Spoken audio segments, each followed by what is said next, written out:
कि मुझे नीले सलाम बा, ये जो नीला सलाम है ना, इसके लिए बोलता हूं कि मुझे नीले सलाम वाले लोग भाते हैं। क्यों भाते हैं नीले सलाम के लोग मुझे? कि मुझे नीले सलाम वाले लोग भाते हैं, इसमें बाबा के सपने नजर आते हैं ना। तो कहता हूं कि बच के रहे ना तुम मनुवादों से सब। अगले मिसरे पर आपकी तालियां खुलें कि बच के रहे ना तुम मनुवादों से सब। क्यों बच के रहना? इनमें रोहित के कातिल नजर आते हैं, इनमें रोहित के का। एक दो दोहे पढ़ता हूं, मेरा मूड है आज आपको दोहे सुनाऊं। आप सुनकर के बताएं, मैंने ग्वालियर में सुनाई यूनिवर्सिटी में, तो हिंदी के प्रोफेसर बैठे थे, उन्होंने बड़ा सा रहा। आप देखता हूं आप कैसे सुनेंगे। कि साहू फूले कबीर के, कि साहू फूले कबीर के, तुम रहना हमेशा पास। साहू फूले कबीर के, तुम रहना हमेशा पास। इन महापुरुषों ने लिखा हम दलितों का इतिहास। इन महापुरुषों ने लिखा जी हम दलितों का इतिहास। जब बाबा साहब ने लास्टर वाइसराय से देश के दलितों की आजादी की बात कही, तो मन से भी थोड़ा सा ध्यान चाहता हूं, आप लोग ताली बजा सकते हैं, इसकी कोई बात नहीं है। तो बाबा साहब को लास्टर वाइसराय ने कहा कि डॉक्टर अम्बेडकर इस मुद्दे पर कल बात करेंगे। अब एक दोहा आपको वहां से देखता हूं, आप पहले मिसरे से जुड़े। कि तुमने तो ये कह दिया, बाबा साहब ने कहा कि तुमने तो ये कह दिया, ए जी कल कर लेना बात। तुमने तो ये कह दिया, ए जी कल कर ले ना बात। काटूंगा मैं किस तरह, अरे सोचो सारी रात। काटूंगा मैं किस तरह, सोचो सारी रात। हमारे साहित्य कुनबे की बड़ी वरिष्ठ कवि हैं, हमने बहुत कुछ सीखा। धनदेवी जी बैठे, उनको भी प्रणाम करता हूं। उनकी तालियां नहीं मिल रही थी, इसलिए मैंने देखा कि आप, हाँ अब मिलेंगी। देखो ताली, कवि का देखो अपना काम होता है, ये करना पड़ता है हम लोगों को। कि पानी का संघर्ष हो, आप लोग मन से सुने तो मुझे अच्छा लगेगा। कि पानी का संघर्ष हो या मंदिर का प्रवेश। पानी का संघर्ष हो या मंदिर का प्रवेश। भीम ने हमको सब कुछ दिया, अरे और बुद्ध के उपदेश। भीम ने हमको सब कुछ दिया और बुद्ध के उपदेश। साथियों, बाबा साहब के बारे में आप सब लोग रोज पढ़ते हैं, लिखते हैं, समझते हैं, सारी बात मानते हैं, लेकिन जैसे जो बार बार कहा जाता है, उनके 3 स्लोगन का आप सब लोग जानते हैं, उसका पालन होना चाहिए। और उसके पालन करने के लिए हमारे साथियों को, कर्मठ कार्यकर्ताओं को पूरे तन मन धन से लगना चाहिए, तभी वो हो सकता है। मैं ज़्यादा बाबा साहब के बारे में नहीं कहता हुआ आपको उनके द्वारा किए हुए कार्य के बारे में कुछ थोड़ा सा बताऊंगा। एक बार कई बार हमारे ऊपर लांछन लगता है कि बाबा साहब ने कहा कि मैं ये संविधान मेरा बस चले तो मैं जला दूँ। ये आपने कई आदमी सुना होगा, स्टेज पे बैठे हुए हमारे साथी हैं, वो भी ऐसी बातें ताने सुनते हैं। लेकिन मैं अपने सभी साथियों से, जितने भी बुद्धिजीवी हमारा समाज है, वो उनको जवाब देने के लिए तैयार रहे। और उसके लिए मैं एक आपको बताता हूँ कि 1000 रुपये का वॉल्यूम आ रहा है, राज्यसभा काउंटर से पार्लियामेंट हाउस से मिलता है। संविधान के नाम से, और वो बार बार आपने घर पर भी देखा होगा, उसको टीवी पर भी बराबर आया है, उसको पढ़ लें। तो मैं उसकी एक ही शब्द में, एक ही बात में आपको बता दूं कि जब भी बाबा साहब कोई भी नई चीज़ लेके हमारे लोगों के लिए आते थे, तो वहाँ पर जो बैठे हुए लोग थे, जो संविधान सभा के सदस्य थे, आपको शायद सबको मालूम है कि राजे महाराजे चुन के आए थे। जो भी आदमी उसमें चुन कर के आए थे वे सब धनाढ्य और इस देश के उस समय के पूंजीपति थे, राजे महाराजे थे। तो वो नहीं चाहते थे कि हमारे लोगों को, जो हम लोग उस समय SC ST के लोग थे, तो हमें किसी तरह का कोई अधिकार मिले। वो तो जो भी अधिकार दिला पाए बाबा साहब, वो अपने जूते के बल पर उनसे लिया, धमका के लिया, जो भी करके लिया। नहीं तो मैं आपको बता दूं, उस कैसेट को सबको देखना चाहिए, जिन्होंने नहीं देखी है देखना चाहिए। जब भी बाबा साहब किसी बात पर अड़ते थे, तो जो कमेटी के मेंबर होते थे वो कहते थे कि वोटिंग करा लो, वोटिंग करा लो। अब उसमें वहाँ पर बैठे हुए हमारा भी एक दो आदमी नुमाइंदा था, वो भी हम उनके खिलाफ ही हमारा वोट देता था, आपको शायद नहीं पता। और उसमें होता क्या था कि बाबा साहब इकले हाथ उठा के रह जाते थे और बाकी सारे लोग उसके खिलाफ में वोट देते। ये शर्म की बात थी। इसलिए बाबा साहब जो बातें बहुत कुछ हमारे समाज के लिए, जो धन धरती का बंटवारा, जो बाकी चीज़ें बंटने वाली थी, जो कुछ होने वाला था, वे उन पूंजीपतियों ने नहीं होने दिया। और बाबा साहब उन चीज़ों को, बहुत सी चीज़ों को नहीं ला पाए। इसलिए वो गुस्से में कभी कभी उनके मन में आता था कि मैं इस संविधान को जला डालूं। दूसरा, मैं आपको एक बात कहना चाहता हूँ, आपके सामने बार बार अभी सुमित्रा महाजन जो स्पीकर हैं, वो स्पीकर हैं, उनको ये नहीं मालूम कि ये आरक्षण क्या बला है। दूसरी बात है, हमारे सामने ये रोज बात आती है कि आरक्षण खत्म हो, आरक्षण खत्म हो। तो जो लोग ये आरक्षण की बात करते हैं, उन लोगों को करारा जवाब देना चाहिए कि पहले ये आरक्षण रखा क्यों, किसने रखा, किस लिए रखा, उसके ऊपर पहले विचार करो। यहाँ समतामूलक समाज बनाओ, एजुकेशन एक सी करो, इनकम का क्राइटेरिया एक सा करो, आगे सब सारी बराबर की बराबरी हमें दो, फिर आप आरक्षण खत्म करो। हम कब मना करते हैं आरक्षण, लेकिन आरक्षण 335 धारा के अनुसार मिलता है। हमारे साथियों को बहुतों को नहीं पता, और दूसरे जो लोग हैं उनको तो बिल्कुल ही नहीं पता है कि 335 के अंदर नौकरियों में आरक्षण है। और यहाँ पर होता क्या है, बड़े बड़े लेख आए मेरे पास, बहुत से कटे हुए हैं, और जितने नेता हैं उनको नहीं मालूम, जितने सुमित्रा महाजन हैं उनको नहीं मालूम। मैं आपको 2 मिनट इसलिए बता देना चाहता हूँ, वैसे तो मुझे हाथ लगा दिया है। ये आपको सबको जानना चाहिए कि जो पॉलिटिकल रिजर्वेशन है वो 10 साल के लिए बढ़ता है। हमारी नौकरियों का आरक्षण नहीं। एक बार लाल किले से अटल बिहारी वाजपेयी भी कह बैठे, तो हमने उनकी जान खा दी कि हम 10 साल बढ़ा दिया आरक्षण, नौकरियों में 10 साल बढ़ा दिया। अरे 10 साल नहीं, वो तो बाबा साहब ने हमेशा के लिए दिया है। जब तक कि हम दूसरे समाज के बराबर नहीं आ जाएं, तब तक आरक्षण कोई हटा नहीं सकता। तो ये बात आपको ध्यान रखने की है कि जो 335 में आरक्षण दिया है वो हमेशा के लिए है, इसलिए उसको कोई हटा नहीं सकता। जो 10 साल का आरक्षण बढ़ाया जाता है वो धारा 334 के अनुसार बढ़ाया जाता है। मेरे भाई भी सब लोग नोट कर लें, वैसे संविधान में सब जानते हैं, पढ़ते हैं, उनको जवाब देने के लिए भी जरूरी है कि उनको सबको मालूम होना चाहिए। एक जोगिंदर सिंह जो SS वो थे, CBI के डायरेक्टर रहे, मेरा उनसे झगड़ा हुआ, उन्होंने एक लेख लिख दिया और उसमें लिख दिया कि ये कब तक इन लोगों को बढ़ाते रहेंगे।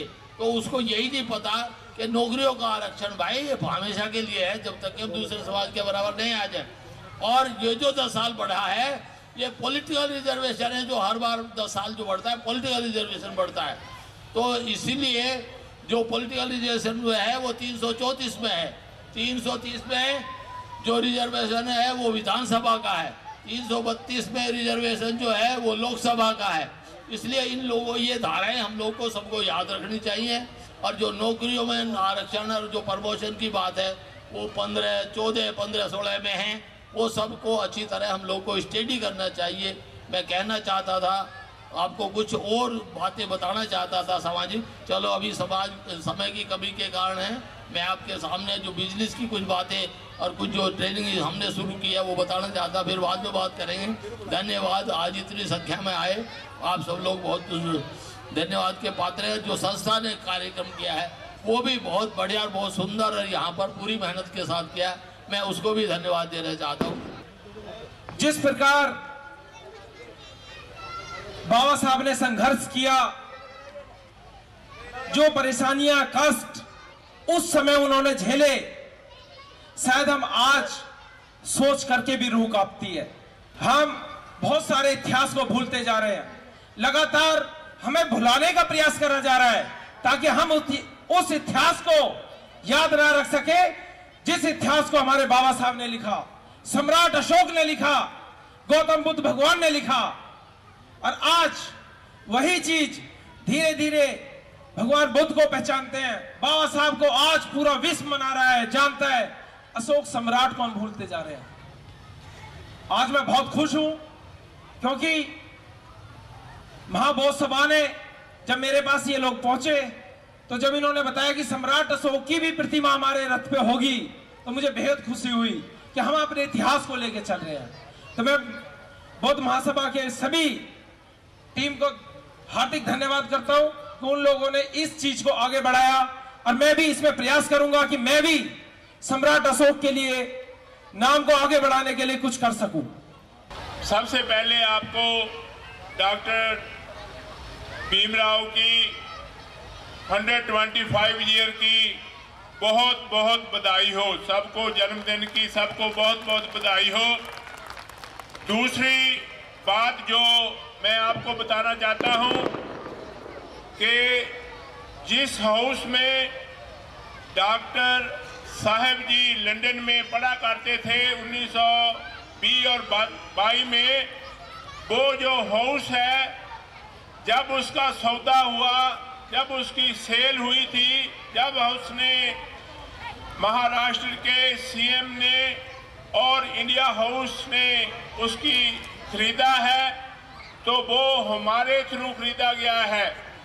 हमारी साउथ हॉल में श्री गुरु रविदास सभा जो डेलीगेशन वहां गया था वो हमारे श्री गुरु रविदास सभा साउथ हॉल और डॉक्टर अम्बेडकर भवन साउथ हॉल वहां जा गया था डेलीगेशन और वहां से डील हुई थी। इस बात की आपको बहुत बहुत बधाई है और उसकी कंप्लीशन हो चुकी है। प्राइम मिनिस्टर मोदी जी उस घर को ओपनिंग कर आए हैं और 14 तारीख को ही वहां फंक्शन किया था। सो इस बात की आपको बहुत बहुत बधाई हो।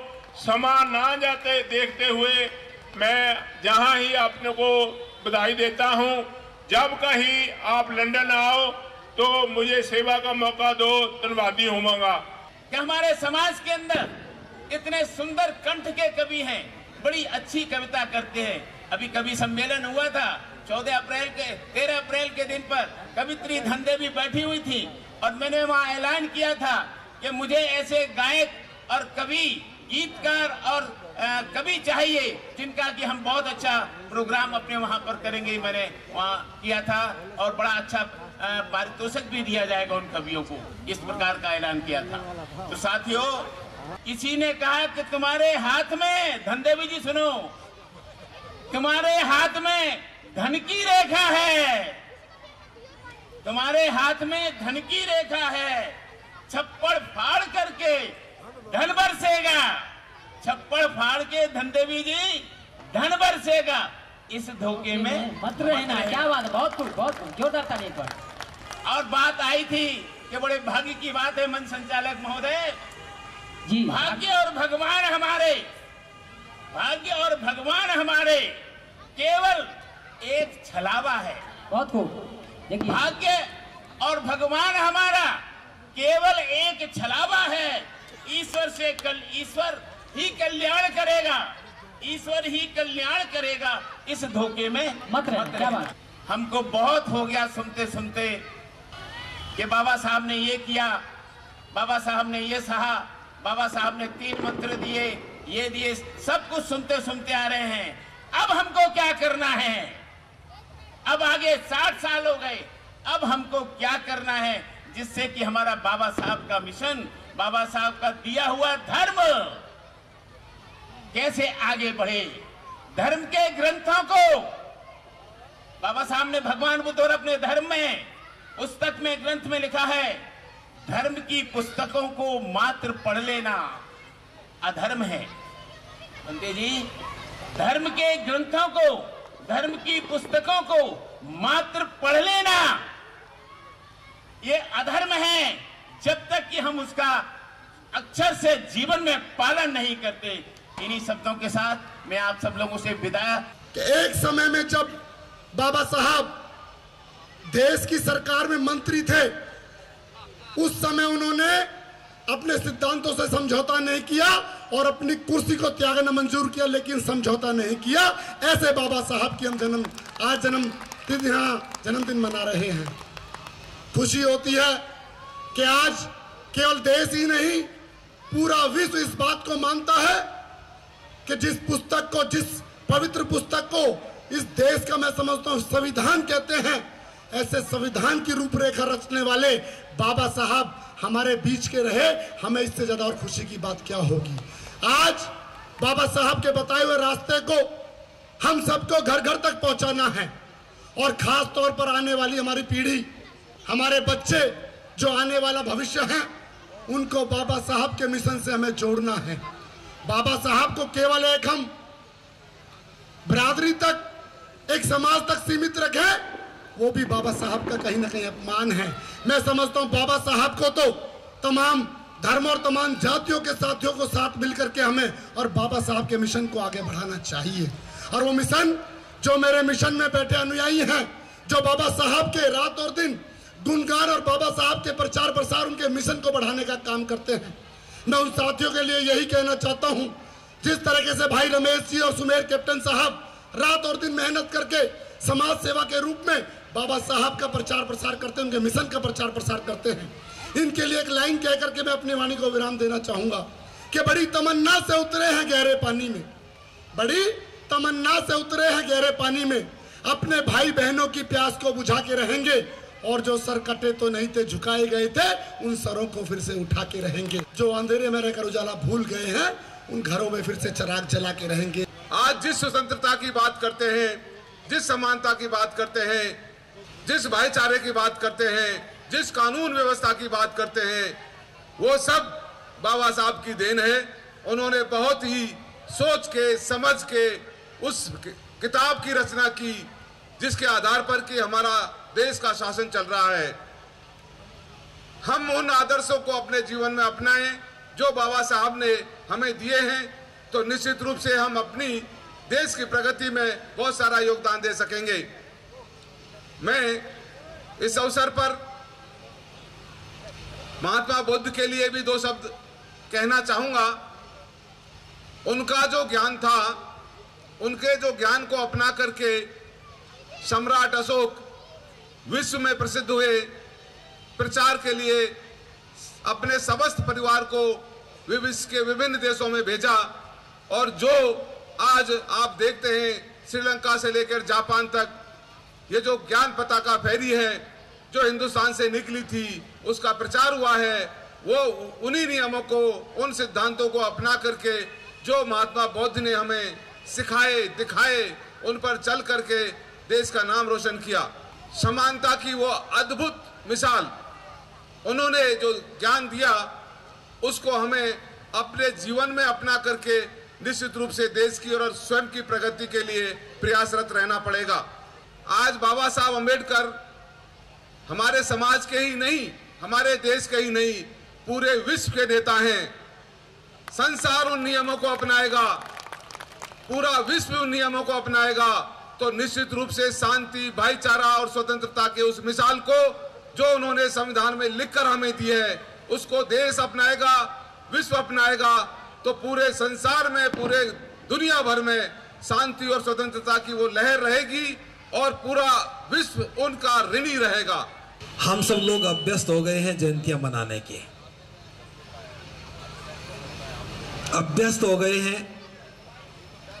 अब तो हमारे समाज को एक बहुत बड़ा शौक चढ़ा है, बाबा साहब की जयंती मनाएंगे, गुरु रविदास जी की मनाएंगे, ज्योतिबा फुले की मनाएंगे, सावित्रीबाई फुले की मनाएंगे,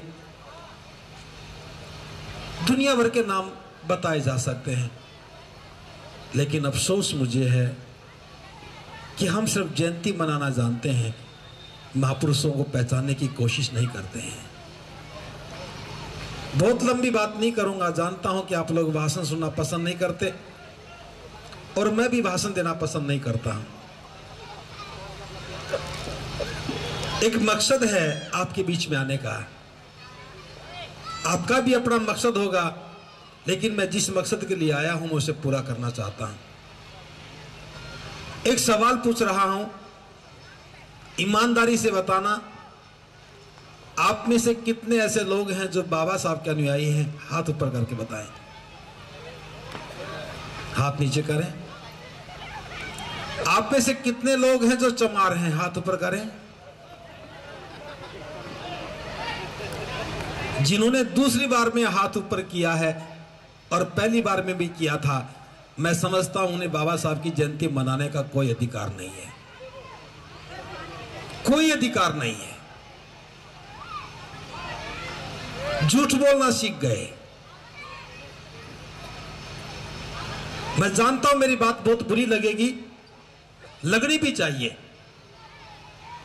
इस गलती को कब तक बर्दाश्त करेंगे? आज से ठीक 25 साल पहले बाबा साहब की 100वीं जयंती मनाई गई होगी। मैं छात्र था, मैंने बाबा साहब की जयंती को अपनी आंखों के सामने मनते हुए देखा, शताब्दी वर्ष के रूप में। सरकार ने भी बहुत बड़े बड़े कार्यक्रम किए, हर कोई जिधर देखे वहीं बाबा साहब की 100वीं जयंती मना रहा। मुझे अफसोस भी था, जयंती मनती हुई देख रहा था, लेकिन मैं समझ नहीं पा रहा था। आज ठीक 25 साल के बाद देश की राजधानी में जयंती मनती हुई देख रहा हूं। मेरा सवाल सिर्फ इतना है, 100वीं जयंती मनाई और 125वीं जयंती मना रहे हैं। इस 25 सालों में हमने बाबा साहब को जानने का कितना काम किया, उनकी बातों को मानने का कितना काम किया? मेरा एक सवाल उत्तर दे चुका है। बाबा साहब लाहौर के अधिवेशन में जा रहे थे, भाषण लिखा, पढ़ा नहीं गया। बाबा साहब कहते हैं हमें इस जाति को समूल रूप से नष्ट करना है।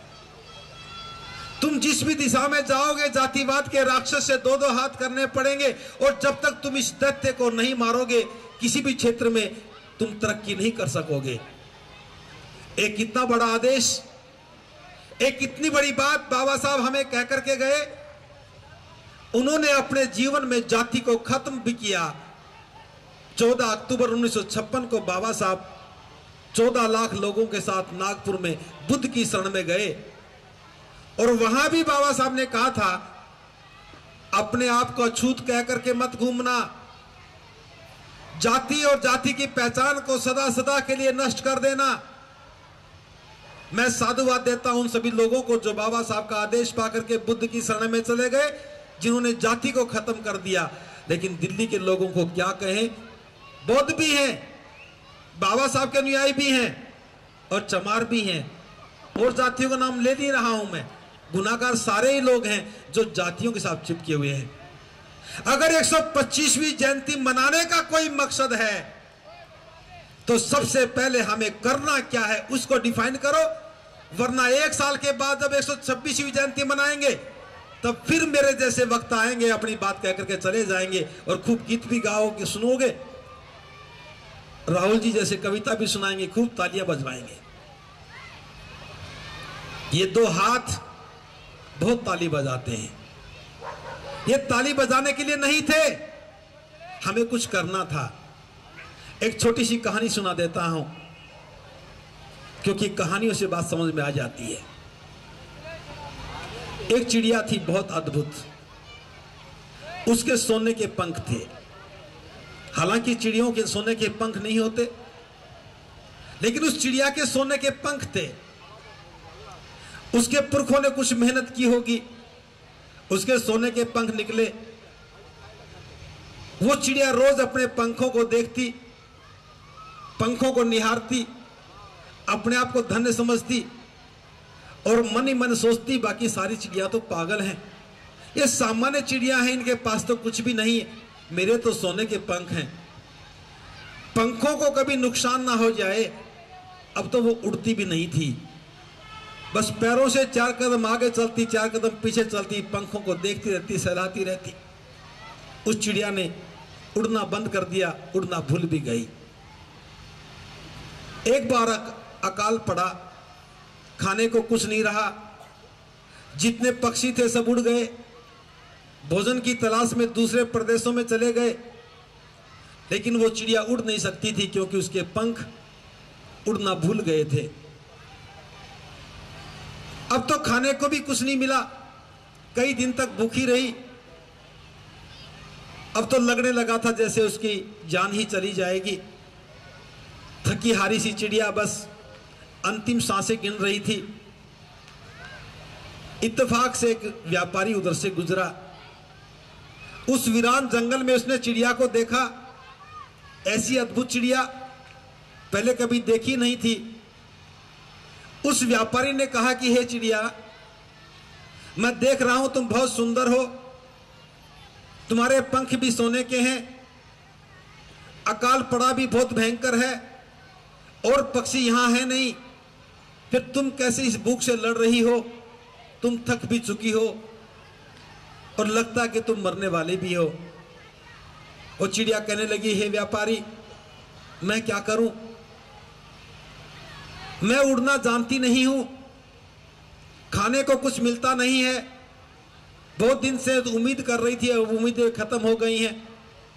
उस व्यापारी ने कहा कि हे चिड़िया, तुम मरने के लिए नहीं हो, तुम्हारे तो पंख सोने के हैं, मेरे पास अनाज है, तुम्हारे पास सोने के पंख है, यदि एक पंख मुझे दे दो तो मैं तुझे खाने का कुछ दे सकता हूं। चिड़िया ने देखा जीवन खत्म होने वाला है, बेहतर ही से जिया जाए। उसने एक पंख निकाला, व्यापारी को दिया और कहा कि मुझे कुछ खाने को दो। उस व्यापारी ने थोड़े से दाने निकाले और चिड़िया को दिए। चिड़िया ने भोजन खाया, जान में जान आई। 1 सप्ताह के लिए ही थे, 1 सप्ताह के बाद फिर खत्म हो गए। व्यापारी निश्चित समय पर फिर आया, उसने एक पंख लिया, दाने दिए। ये सिलसिला चलने लगा और देखते ही देखते उस चिड़िया के शरीर से सारे पंख खत्म हो गए। जब उस चिड़िया के शरीर पर कोई पंख नहीं बचा, व्यापारी जानता था कि कोई पंख नहीं है, अब वो आया भी नहीं। चिड़िया भूखी मरने लगी, फिर इंतजार करने लगी शायद व्यापारी आ जाए। एक दिन व्यापारी आ भी गया, चिड़िया की उम्मीदें जगी। उसने कहा कि हे व्यापारी, कई दिन से इंतजार कर रही थी, तुम आए नहीं, मेरा तो भूख से दम ही निकले जा रहा है, कुछ खाने को दे दो। व्यापारी कहने लगा कि हे चिड़िया, अनाज तो मेरे पास है, लेकिन तुम्हारे पास अनाज लेने के लिए पंख नहीं है। मैं जो व्यापारी ठहरा, बिना पंख लिए तो अनाज दूंगा नहीं। और ये कहकर के वो व्यापारी आगे चला गया। थोड़े दिन के बाद वो चिड़िया भी दुनिया से चल बसी, मर गई। ये कहानी थी, लेकिन ये कहानी हमारे समाज के साथ है। बाबा साहब के जीवन के प्रयासों से हम लोगों को सोने के पंख निकल आए थे। जो पढ़े लिखे लोग थे, उनके सोने के पंख निकल आए। बाबा साहब चाहते थे कि मेरे समाज के पढ़े लिखे लोग जो डॉक्टर, इंजीनियर, प्रोफेसर, वकील बनकर के आए हैं, वो भी मेरी तरह से काम करें। और जब वो मेरी तरह से काम करेंगे तो मेरा समाज आगे बढ़ेगा, ये देश तरक्की करेगा। लेकिन हम सब लोग जो पढ़े लिखे थे, बाबा साहब नजर नहीं आए, अपने ही सोने के पंखों को सहलाने लगे। और पंखों का काम उड़ना था, ज्ञान का काम गुलामी की बेड़ियों को काट करके आजाद होना था। जो हमने ज्ञान हासिल किया, उससे हमें अंधकार से बाहर निकलना था। जो ज्ञान हमने हासिल किया, उससे हमें अंधविश्वास से बाहर निकलना था। गलत परंपराओं को तोड़ करके गुलामी की बेड़ियों को काट करके आजाद होना था। लेकिन हम लोग उस सोने के पंखों को सहलाने लगे। जो ज्यादा समझदार थे वो अच्छी बड़ी नौकरियों में आ गए, जिनके पंख थोड़े थे वो छोटी नौकरियों में आ गए। 30 दिन लगातार काम करते हैं और 30वें दिन एक पंख निकाल करके दे आते हैं, खाने का कुछ राशन ले आते हैं। 60 वर्ष तक जब हम ये काम करते हैं, शरीर के सारे पंख उतर जाते हैं। जब वो व्यापारी कहता है अब तुम्हारे पास कुछ बचा तो है नहीं, तुम घर जाओ। बिना पंख के फिर हम फड़फड़ाते हैं, उड़ना भूल जाते हैं, मंच तलाशते हैं, नए संगठन बनाते हैं। समाज मेरी बात सुने, समाज मेरी बात सुने। समाज क्यों सुनेगा? जिन पंखों से हमें उड़ना चाहिए था, तुम्हें उड़ता हुआ देख करके समाज भी उड़ना सीख जाता, तुम्हें आजाद देख करके समाज भी आजाद हो जाता, तुम्हें अंधविश्वास से बाहर निकलता देख करके समाज भी बाहर निकल जाता। लेकिन हमने उन सोने के पंखों को बेच करके खाना सीखा है, और आज मैं इस समाज की फड़फड़ाहट को देख रहा हूं, इस समाज की हताशा को देख रहा हूं। केवल जयंतियां मनाते हैं, और जयंती मनाने के तरीके भी बहुत अद्भुत हैं। आयोजक वक्ता बहुत बुला लेते हैं, समय फिर होता नहीं। क्यों बुलाते हैं वक्ता? एक वक्ता को बुलाओ या दो को बुलाओ, पूरा बोलने का मौका दो, अच्छे चुन करके बुलाओ, समाज कुछ सीखेगा। ये महिमा मंडन करने के दिन नहीं होते। मैं ये जानता हूं, हम जयंतियां मनाते भी हैं, हम जयंतियों में आते भी हैं, लेकिन हम सीख करके कुछ नहीं जाते। अगर हम बाबा साहब को जानने का प्रयास करते तो मैं समझता हूं बाबा साहब के दुनिया से जाने के आज 60 वर्ष के बाद इस देश से जाति व्यवस्था को खत्म हो जाना चाहिए था। किसकी जिम्मेवारी थी ये? जिन लोगों को जाति से उत्पीड़न मिला है, जिन लोगों को जाति से अपमान मिला है, जिन लोगों का जाति से शोषण हुआ है, ये हमारी जिम्मेवारी बनती थी कि हम जाति को खत्म करें। आज देश के तमाम राजनेता जाति के नाम पर आरक्षण की खिलाफत करते हैं। आज तमाम देश के धार्मिक नेता, जिनको हम अपना धर्म नेता नहीं मानते, जिनको केवल मंत्र बोलना था, वो संविधान का मजाक उड़ाते हैं, आरक्षण के खिलाफ बोलते शंकराचार्य जैसे लोग, और हमारी आवाज बंद हो जाती है। उनको जाति कष्ट नहीं दे रही है, वो जाति के नाम पर महिमा मंडित हो रहे हैं। उनसे पूछा जाए, अगर जाति गलत है, जाति के नाम पर मिलने वाली चीजें गलत हैं, तो क्यों वो जाति को अपनी पूंछ के साथ लगाए बैठे हैं? हमें आह्वान करना चाहिए, अगर देश के हित में कोई काम करने वाले हैं, वो बाबा साहब के अनुयायी हैं। बाबा साहब ने जाति तोड़ने का काम किया था, इस देश के तमाम लोगों को करना चाहिए। लेकिन अफसोस, हम लोग बाबा साहब की बात को नहीं मान रहे हैं। अगर हम लोग जाति तोड़ना खत्म कर दें, कोई भी व्यक्ति जाति के खिलाफ नहीं बोलेगा, क्योंकि उनकी जातियां अस्तित्वहीन हो जाएंगी। आप लोग चौथे पायदान पर बैठे हो तभी वो आपके सिर पर बैठ करके बोलते हैं, वरना एक राजनेता ये कहे, जो लोग कभी जूते साफ किया करते थे, संविधान की बदौलत हमारे सिर पर बैठ गए। दुनिया का सबसे अद्भुत संविधान, जिसने निम्न से निम्न पायदान पर बैठे व्यक्ति को भी गरिमा और गौरवशाली बनाया है। लेकिन अफसोस, वो लोग इसलिए बोल रहे हैं जो बिना संविधान के गौरवशाली हैं, आज वो निचले पायदान पर आकर के जूते साफ करने का काम करने लगे हैं। क्या यही हमारा आचरण है? एक छोटी सी कहानी से आप समझ जाएंगे। मैं जल्दी बात को खत्म करने वाला हूं। दो मित्र थे, दोनों बड़े मजबूत थे। एक ने कहा कि मेरी पकड़ बड़ी मजबूत है, दूसरे ने कहा कि मेरी पकड़ मजबूत है। उन्होंने कहा कि ऐसे नहीं, पहले फैसला करो, प्रैक्टिकल करके देखते हैं। वो नौजवान जल्दी से बाहर निकला। सड़क पर एक गधा खड़ा था, गधे देखे होंगे, दिल्ली में भी होंगे कुछ गधे। गधा सड़क पर खड़ा था और नौजवान ने गधे की पूंछ को पकड़ लिया। गधे के बारे में मैं बहुत बेहतर जानता हूं, क्योंकि 20 साल तक मैं उनका इलाज करता रहा हूं। गधा भी गधा होता है, आप उसके कान को पकड़े कुछ नहीं कहेगा, उसके मुंह को पकड़े कुछ नहीं कहेगा, गर्दन को घुमाए कुछ नहीं कहेगा, गधे की पीठ पर भी बैठ जाओ तो भी कुछ नहीं कहेगा, अगले पैर को छेड़ो कुछ नहीं कहेगा, पिछले पैर को छेड़ो कुछ नहीं कहेगा। लेकिन गधे का स्वाभिमान उसकी पूंछ में है, कोई हाथ लगाता तो बर्दाश्त नहीं करता है। जब उस नौजवान ने गधे की पूंछ को पकड़ा तो गधे ने दुलती मारी, उसकी छाती में लगी। नौजवान बहुत मजबूत था, उसने पूंछ को और जोर से पकड़ा। फिर गधे ने दुलती मारी, उसके टखनों पर लगी, उसने फिर भी पूंछ को और ज्यादा पकड़ा। गधे ने सोचा मुसीबत बहुत बड़ी है, फिर दुलती मारी, अब उसके घुटनों पर लगी। गधा सोचने लगा कि मुसीबत बड़ी है, एक्शन बदल दिया जाए। अब गधा दौड़ने लगा, वो नौजवान बाएं गिरा, दुलत्ती मारी, मुंह पर लगी, दांत बाहर आए। फिर दाएं गिरा, दुलत्ती मारी, सिर पर लगी, खून बहने लगा। कभी दाएं कभी बाएं गिरने लगा, दुलत्ती पर दुलत्ती खाने लगा, सारा शरीर लहूलुहान हो गया। गधा भी थक गया। जब गधा रुका तो सारे लोग इकट्ठे हो गए जो देख रहे थे। बहुत से लोग उसे पहचानते भी थे। जो भी जाए कहे कि भाई देख तेरे दांत टूट गए हैं, खून बह रहा है। कोई कहे कि भाई देख तेरे सिर में चोट लगी है, खून बह रहा है। कोई कहे तेरे टखने टूट गए, कोई कहे तेरे घुटने फूट गए। जो भी आए बहता हुआ खून बताए, लगी हुई चोटों को बताए। वो नौजवान झल्ला उठा, कहने लगा तुम सारे लोग गलत हो। जो भी कोई आ रहा है वो मेरी चोटों को बता रहा है, बहते हुए खून को बता रहा है। तुम सारे नालायक लोग हो। कोई भी मेरी पकड़ को नहीं देख रहा कि मेरी पकड़ कितनी मजबूत है।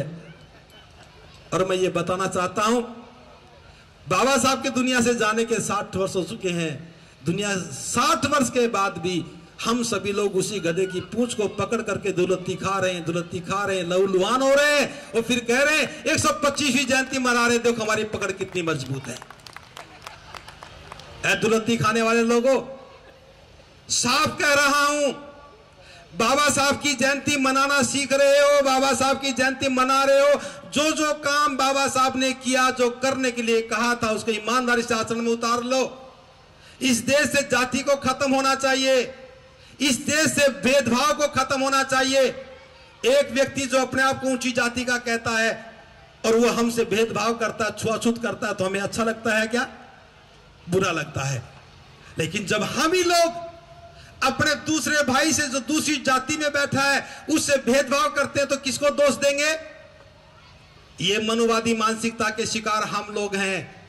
हमारी लड़ाई किसी व्यक्ति से नहीं है, हमारी लड़ाई किसी और व्यक्ति से नहीं है। ये लड़ाई हमें शुम से लड़नी है, जो हमारी घृणित मानसिकता हो गई है। हमें जातियों की दीवार को गिरा करके एक नए समाज का निर्माण करना है। जब तक हम बाबा साहब की बात को मान करके बुद्ध की शरण में नहीं जाएंगे, जब तक हम गलत परंपराओं को, कुरीतियों को नहीं छोड़ेंगे, हमारा भला होने वाला नहीं है। हम बाबा साहब को ठीक से समझना शुरू करें। जो जो काम बाबा साहब ने कहा था वो करना शुरू करें। एक बहुत महत्वपूर्ण बात मुझे ध्यान आ रही है, ये जानता हूं कि आप सब लोग जानते हैं, फिर भी बता रहा हूं। आपने पढ़ा होगा, एक बार एक शिष्टमंडल भारत के राजनेताओं के पास गया। गांधी जी के पास पहुंचा तो गांधी जी सो रहे थे, सोने का समय नहीं था। गृह मंत्री के पास पहुंचा तो वो भी सो रहे थे, प्रधानमंत्री भी सो रहे थे, और रात ज्यादा हो चुकी थी। बाबा साहब के पास पहुंचे तो बाबा साहब जाग रहे थे। उन्होंने पूछा कि बाबा साहब, बड़े आश्चर्यजनक बात है, इस देश के तमाम नेता सो रहे थे जबकि सोने का समय नहीं था, और ये सोने का समय है, रात भी गहरी हो गई, आप जाग रहे हैं, ऐसा क्यों? मैं जानता हूं कि आप जानते हैं। बाबा साहब ने कहा था वो इसलिए सो रहे हैं कि उनका समाज जाग रहा है, और मैं इसलिए जाग रहा हूं कि मेरा समाज सो रहा है। समता सैनिक दल जो परम पूज्य बोधिसत्व बाबा साहब डॉक्टर अंबेडकर ने 1924 में स्थापित किया, जब वो जवान थे, पूरे भारत में विषमता को खत्म करने के लिए, समतामयी समाज स्थापित करने के लिए, जुल्म और अत्याचार को खत्म करने के लिए जो बाबा साहब ने समता सदन स्थापित किया था, उसका राष्ट्रीय मुख्य संरक्षक होने के नाते आप सभी को जय भीम करता हूं, नमो बुद्धाय करता हूं। और आपके बीच में दिल्ली प्रदेश के अध्यक्ष आदरणीय बालक राम बोस जी और उनकी तमाम टीम के साथी, जिन्होंने ये रथ बाबा साहब और भगवान बुद्ध का जो रथ है, जिसमें चक्रवर्ती अशोक की प्रतिमा है और ये अशोक की लाट है, ये स्थापित करके एनसीआर और दिल्ली के अंदर में घुमा करके ये भगवान बुद्ध और बाबा साहब के विचार को फैलाया है, वो धन्यवाद के पात्र हैं। सम्मानित साथियों, मैं आपके बीच में लगभग 30-40 साल से, ये जब अंबेडकर पार्क के बनने की शुरुआत हुई थी, आप सबके संघर्ष से ये प्रतीक है, जो स्थान बनते हैं वो प्रतीक है समाज के सम्मान के लिए। परम पूज्य बोधिसत्व बाबा साहब डॉक्टर अंबेडकर के समय में ऐसे स्थान नहीं थे। जब उनकी शादी हुई थी वो स्थान भी इतना बेहतरीन नहीं था, बल्कि वो स्थान जहां एक मार्केट होता है, ऐसे समय में बाबा साहब की शादी हुई। और एक चीज मैं बताना चाहूंगा साथियों, आज के समय में जितनी सुविधाएं और जितना तंत्र मंत्र, जितना सिस्टम आपको उपलब्ध है, पूरे देश को उपलब्ध है, समय में पढ़ने के लिए एक लालटेन तक भी तरीके से उपलब्ध नहीं हुआ करती थी। ऐसे समय में, और वो भी 3-4 साल की उम्र में, भीमराव के रूप में जब उन्होंने कदम रखा दुनिया में, उनको जातिवाद का जहर 3-4 साल की उम्र में अपने अंदर पीना पड़ा। जब एक स्कूल में पढ़ने नहीं दिया गया, इतना ही नहीं, नाई तक ने बाल नहीं काटने दिए। और जब बाबा साहब एक सेनापति बने राजा बड़ौदा के, यहाँ पर उन्हें सेनापति बनना तो मिला, परंतु रहने के लिए इस जातिवाद के कोर ने उन्हें मकान तक नहीं मिला साथियों। मिला भी तो वहां जो पारसी लोग थे उनके बीच में मुश्किल से 3-4 दिन रहे। और जब उनको पता पड़ा कि बाबा साहब डॉक्टर अंबेडकर अछूत समाज से, अछूत जाति से हैं, उन लोगों ने उन्होंने एक लठ डंडा लेकर के बाबा साहब को वहां से निकालने का काम किया था। मैं इस वक्त की ये चर्चा आपके सामने करना चाहता हूं। वहां रे बाबा साहब अंबेडकर, आपने रात के समय वहां से निकल करके ये संकल्प लिया कि इस भारत के अंदर में से अपने जात के, समाज के, गरीब तबके के लोग जो जातिवाद के षड्यंत्र में फंसे हुए हैं, जो अछूत हैं, अगर इस अछूतपन को खत्म नहीं कर दिया तो मैं अपने आप को गोली मार करके प्राण दे दूंगा। ये बाबा साहब ने संकल्प किया था साथियों। उस समय में समता सैनिक दल किसी एरा गैरा की संस्था नहीं है। समता सैनिक दल 1927 में बाबा साहब डॉक्टर अंबेडकर के नेतृत्व में उस महाद के तालाब पर जंग लड़ रहा था, केवल इसलिए कि दुनिया को यह पता पड़े कि भारत के अंदर में एक ऐसा समाज है जो यहाँ जानवर से भी बुरी जिंदगी जी रहा साथियों। इतना ही नहीं, जब नासिक के मंदिर में बाबा साहब को प्रवेश नहीं करने दिया, बाबा साहब डॉक्टर अंबेडकर ने कहा था, मुझे या मेरे समाज को मंदिर में प्रवेश करने की जरूरत नहीं है। हम यह बताना चाहते हैं कि जिन मंदिरों को आप बना के तैयार करते हो, जिन मूर्तियों को आप बना के तैयार करते हो, अगर उसमें आपको नहीं जाने दिया जाता, लानत ऐसे मंदिरों में जाने के लिए है। आप छोड़िए मंदिर में जाना, स्कूल बनाइए। मंदिर ने कभी चपरासी पैदा नहीं करे, स्कूलों ने IAS, PCS, इंजीनियर, डॉक्टर बनाए हैं साथियों। इसलिए इस पाखंड से दूर होना पड़ेगा। बाबा साहब डॉक्टर अंबेडकर की धर्मपत्नी रमाबाई 1935 में जब दुनिया से चली जाती है, बाबा साहब को अपने मकान में से निकलना भारी हो गया। उस वक्त बाबा साहब ने कहा कि मैं हिंदू धर्म में रह करके, मैं हिंदू धर्म में पैदा हुआ, ये मेरे बस की बात नहीं थी। क्योंकि जन्म से लेकर के, जवानी उम्र से लेकर के और इंग्लैंड से लेकर के पूरे लंदन कॉन्फ्रेंस तक बाबा साहब ने जो भारत का नेतृत्व दिया, दलित समाज के उत्थान के लिए, आरक्षण के लिए, कोई किसी कांग्रेस या किसी नेता के रहमो करम पर बाबा साहब ने अवसर प्रदान नहीं दिए। अपने जंग, अपने ज्ञान और अपने कर्म के बल पर करोड़ों लोगों का उत्थान किया था साथियों।